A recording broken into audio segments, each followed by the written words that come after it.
Pacing has to do with how quickly do we move through the story. And the answer is slower than you can ever imagine. Less is more. When in doubt, go slow. Put your foot on the brake, not on the accelerator, right? Slow it down. I don't know if you guys do this, but when we were, well, you don't really have stones here, do you? You just have sand. But where I come from, we have stones. And when I was a kid, we would go play at the lakes or at the rivers, and we would take the flat stones and, right? This is before video games, obviously. And what would happen when that stone would hit the water going fast? The person who had the most skips won, right? But what would happen, right? It would stay on the surface of the water, wouldn't it? As long as it was going fast. But what would happen when the stone would slow down? It would sink to depth. And so too it is in storytelling. To have the person sink to depth, slow the story down. What's the next thing you remember visually, Marnix, about that? The next scene that comes to mind. Who was there? Paint the picture for me. You say your sister was with you. Where was she standing around that hospital bed? On the other side, he says.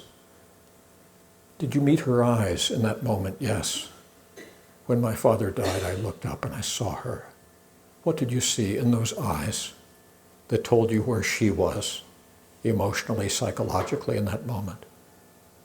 Just the pain so like mine. What word would you give that pain?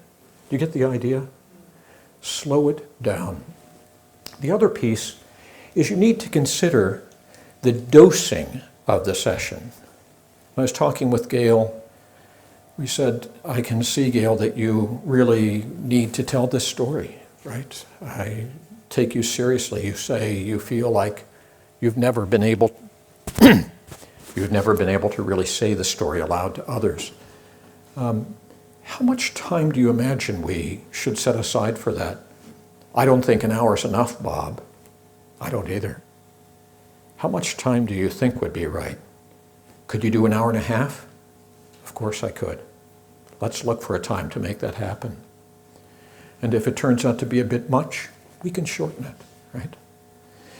So we negotiate the duration, the timing. When do you feel ready to begin this? I think I'd like to begin next week, but I don't know if I can do it every week. Like Pat said, it's pretty intense. We'll pace it the way you like it, right? The way you need it.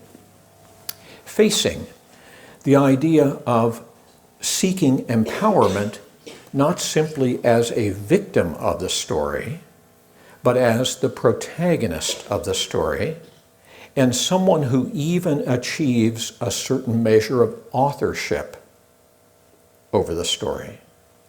There are special ways that you can do this, one of which I'll show you in a few minutes.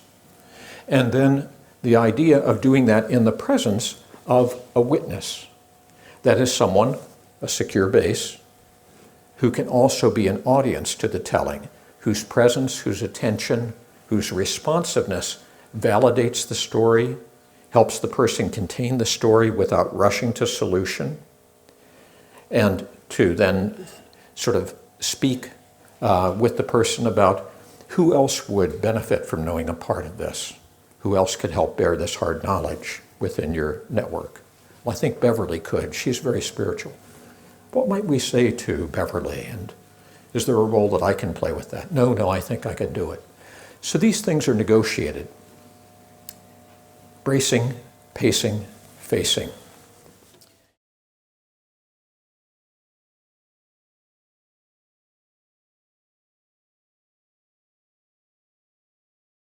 They say that once they have done the retelling, and sometimes drawn the scene of death as a piece of that, or the scene of loss, maybe it's the fight with their employer that led to their dismissal, that they can release it the nurse whose boyfriend dived into the shallow lake immediately felt immense relief on recording the story.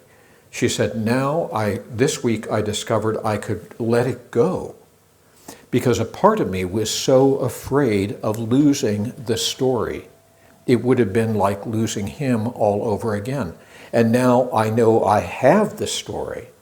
I don't have to keep it stored here. I've got it out here.